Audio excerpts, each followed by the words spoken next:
त्र्यंबकेश्वर मधील मुळेगावच्या महिलांनी पाण्यासाठी एल्गार केलाय। जेडपी कार्यालयाच्या बाहेर रिकामे हंडे दूषित पाणी घेऊन मोर्चा करण्यात आलाय। पाण्यासाठी महिलांची 1 ते 2 किलोमीटरची पायपीट या ठिकाणी असते।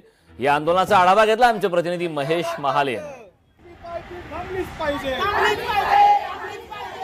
त्र्यंबकेश्वर तालुक्यामध्ये पिण्याच्या पाण्यासाठी महिलांना संघर्ष करावा लागतोय। रोजच दूषित पाणी येत असल्याने खरं तर या ठिकाणी ज्या महिला ज्या आहे त्या नाशिकच्या जिल्हा परिषद कार्यालय बाहेर दाखल झालेल्या आहे। अक्षरशः रिकामे हंडे आणि हे दूषित पाणी घेऊन जे आहे त्या ठिकाणी दाखल झालेले आहे। खरं तर जलजीवन मिशन योजनेचा फज्जा उडालेला आहे आणि गेल्या 4 पिढ्यांपासून या त्र्यंबकेश्वर तालुक्यातील मुळेगाव येथे पाणी येत नसल्याने या महिला ज्या आहेत त्या आक्रमक झालेल्या आहे। तुम्ही रिकामे हंडे घेऊन आलेले आहात। आम्हाला पाणी पाहिजे, दुसरं काय आम्हाला पाण्याचीच आमची मागणी। आम्ही पाणी वाहून आमच्या मुला आमच्या सासऱ्यांना नाही पाणी, आम्हाला नाही पाणी। आमच्या लग्नाला 15 वर्ष झाले तरी आम्हाला पाणी नाही। त्याच्या अगोदर आमच्या सासऱ्यांचे वर्ष गेलं तरी पाणी नाही। आम्हाला असंच पाणी भेटतं। आमच्या विहिरीवर छोट्या मुली पाण्याला जाते, त्या विहिरीमध्ये पडून मरते।